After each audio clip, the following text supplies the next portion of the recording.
Luke 7 verses 1 to 17. After he had finished speaking in the hearing of the people, he entered into Capernaum. A certain centurion's servant, who was dear to him, was sick and at the point of death.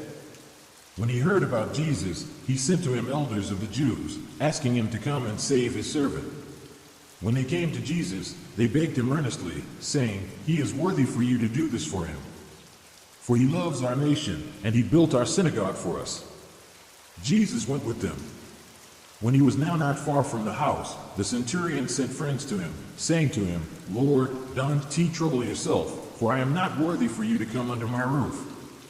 Therefore I didn't even think myself worthy to come to you, but say the word, and my servant will be healed. For I also am a man placed under authority, having under myself soldiers. I tell this one, 'Go,' and he goes, and to another, 'Come,' and he comes, and to my servant, 'Do this,' and he does it."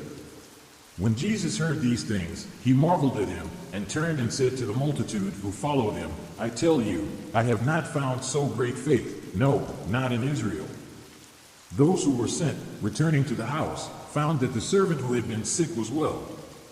It happened soon afterwards that he went to a city called Nain.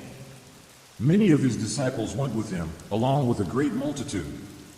Now when he drew near to the gate of the city, behold, one who was dead was carried out, the only son of his mother, and she was a widow. Many people of the city were with her. When the Lord saw her, he had compassion on her, and said to her, "Don't cry." He came near and touched the coffin, and the bearer stood still. He said, "Young man, I tell you, arise." He who was dead sat up, and began to speak. He gave him to his mother. Fear took hold on all, and they glorified God, saying, "A great prophet has arisen among us, and God has visited his people." This report went out concerning him in the whole of Judea, and in all the surrounding region. Genesis 8. God remembered Noah, all the animals, and all the cattle that were with him in the ark, and God made a wind to pass over the earth. The waters subsided. The deepest fountains and the skyest windows were also stopped, and the rain from the sky was restrained. The waters receded from off the earth continually. After the end of 150 days, the waters decreased. The ark rested in the 7th month, on the 17th day of the month, on Ararat's mountains. The waters receded continually until the 10th month. In the 10th month, on the 1st day of the month, the tops of the mountains were seen. It happened at the end of 40 days that Noah opened the window of the ark which he had made. And he sent forth a raven. It went back and forth until the waters were dried up from off the earth. He sent forth a dove from him to see if the waters were abated from off the surface of the ground. But the dove found no place to rest her foot, and she returned to him into the ark, for the waters were on the surface of the whole earth. He put forth his hand, and took her, and brought her to him into the ark. He stayed yet another 7 days, and again he sent forth the dove out of the ark. The dove came back to him at evening, and, behold, in her mouth was an olive leaf plucked off. So Noah knew that the waters were abated from off the earth. He stayed yet another 7 days, and sent forth the dove, and she didn't return to him any more. It happened in the 601st year, in the 1st month, the 1st day of the month, the waters were dried up from off the earth. Noah removed the covering of the ark, and looked. He saw that the surface of the ground was dry. In the 2nd month, on the 27th day of the month, the earth was dry. God spoke to Noah, saying, "Go forth from the ark, you and your wife and your sons' wives with you. Bring forth with you every living thing that is with you of all flesh, including birds, cattle, and every creeping thing that creeps on the earth, that they may breed abundantly in the earth, and be fruitful, and multiply on the earth." Noah went forth with his sons, his wife, and his sons' wives with him. Every animal, every creeping thing, and every bird, whatever moves on the earth, after their families, went forth out of the ark. Noah built an altar to Yahweh, and took of every clean animal, and of every clean bird, and offered burnt offerings on the altar. Yahweh smelled the sweet savor. Yahweh said in his heart, "I will not again curse the ground any more for man's sake, because the imagination of man's heart is evil from his youth, neither will I ever again strike everything living as I have done." while the earth remains, seed time and harvest, and cold and heat, and summer and winter, and day and night shall not cease. Genesis 9. God blessed Noah and his sons, and said to them, Be fruitful, and multiply, and replenish the earth. The fear of you and the dread of you will be on every animal of the earth, and on every bird of the sky. Everything that the ground teems with, and all the fish of the sea are delivered into your hand. Every moving thing that lives will be food for you. As the green herb, I have given everything to you. But flesh with the life of it, the blood of it, you shall not eat. I will surely require your blood of your lives. At the hand of every animal I will require it. At the hand of man, even at the hand of every man's brother, I will require the life of man. Whoever sheds man's blood, by man will his blood be shed, for in the image of God made he man. Be fruitful and multiply. Bring forth abundantly in the earth, and multiply in it. God spoke to Noah and to his sons with him, saying, As for me, behold, I establish my covenant with you, and with your offspring after you, and with every living creature that is with you, the birds, the cattle, and every animal of the earth with you. Of all that go out of the ark, even every animal of the earth.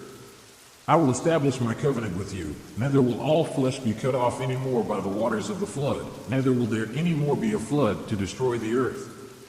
God said, This is the token of the covenant which I make between me and you and every living creature that is with you, for perpetual generations. I set my rainbow in the cloud, and it will be for a sign of a covenant between me and the earth.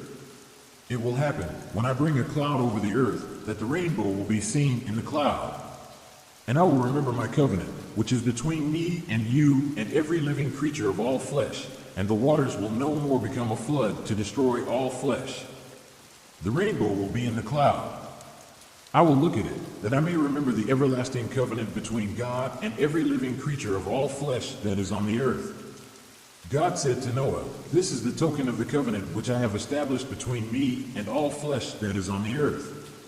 The sons of Noah who went forth from the ark were Shem, Ham, and Japheth. Ham is the father of Canaan. These three were the sons of Noah, and from these the whole earth was populated. Noah began to be a farmer and planted a vineyard. He drank of the wine and got drunk. He was uncovered within his tent. Ham, the father of Canaan, saw the nakedness of his father and told his two brothers outside. Shem and Japheth took a garment and laid it on both their shoulders, went in backwards, and covered the nakedness of their father. Their faces were backwards, and they didn't see their father's nakedness. Noah awoke from his wine and knew what his youngest son had done to him. He said, Cursed be Canaan, a servant of servants will he be to his brothers. He said, Blessed be Yahweh, the God of Shem, let Canaan be his servant. God enlarged Japheth, let him dwell in the tents of Shem, let Canaan be his servant. Noah lived 350 years after the flood. All the days of Noah were 950 years, then he died. Genesis 10. Now this is the history of the generations of the sons of Noah and of Shem, Ham, and Japheth. Sons were born to them after the flood. The sons of Japheth, Gomer, Magog, Madai, Javan, Tubal, Meshech, and Tiras. The sons of Gomer, Ashkenaz, Riphath, and Togarmah. The sons of Javan, Elisha, Tarshish, Kittim, and Dodman. Of these were the isles of the nations divided in their lands, everyone after his language, after their families, and their nations. The sons of Ham, Cush, Mizraim, Put, and Canaan. The sons of Cush, Seba, Havilah, Sabta, Ramah, and Sabteka. The sons of Ramah, Sheba, and Dedan. Cush became the father of Nimrod. He began to be a mighty one in the earth. He was a mighty hunter before Yahweh. Therefore it is said, like Nimrod, a mighty hunter before Yahweh. The beginning of his kingdom was Babel, Erech, Akkad, and Calneh, in the land of Shinar. Out of that land he went forth into Assyria, and built Nineveh, Rehoboth-ir, Calah. And Rezin between Nineveh and Calah, the same is the great city. Mizraim became the father of Ludim, Anamim, Lehabim, Naphtuhim, Pathrusim, Casluhim, which the Philistines descended from, and Caphtorim. Canaan became the father of Sidon, his firstborn, Heth, the Jebusite, the Amorite, the Girgashite, the Hivite, the Archite, the Sinite, the Arvadite, the Zemarite, and the Hamathite. Afterward, the families of the Canaanites were spread abroad. The border of the Canaanites was from Sidon, as you go toward Gerar, to Gaza, as you go toward Sodom, Gomorrah, Admah, and Zeboim, to Lasha. These are the sons of Ham, after their families, after their languages, in their lands, in their nations. To Shem, the father of all the children of Eber, the elder brother of Japheth, to him also were children born. The sons of Shem, Elam, Ashur, Arpachshad, Lud, and Aram. The sons of Aram, Uzi, Hul, Gether, and Mash. Arpachshad became the father of Shelah. Shelah became the father of Eber. To Eber were born 2 sons. The name of the one was Peleg, for in his days was the earth divided. His brother's name was Joktan. Joktan became the father of Almadad, Shalef, Hazarmaveth, Jerah, Hadaram, Uzal, Diklah, Obal, Abimael, Sheba, Ophir, Havilah, and Jobab. All these were the sons of Joktan. Their dwelling was from Mesha, as you go toward Sephar, the mountain of the east. These are the sons of Shem, after their families, after their languages, in their lands, after their nations. These are the families of the sons of Noah, after their generations, in their nations. Of these were the nations divided in the earth after the flood. Psalms 4. Answer me when I call, God of my righteousness. Give me relief from my distress. Have mercy on me, and hear my prayer. You sons of men, how long shall my glory be turned into dishonor? Will you love vanity and seek after falsehood? Selah. But know that Yahweh has set apart for himself him who is godly. Yahweh will hear when I call to him. Stand in awe and don't sin. Search your own heart on your bed and be still. Selah. Offer the sacrifices of righteousness. Put your trust in Yahweh. Many say, who will show us any good? Yahweh, let the light of your face shine on us. You have put gladness in my heart, more than when their grain and their new wine are increased.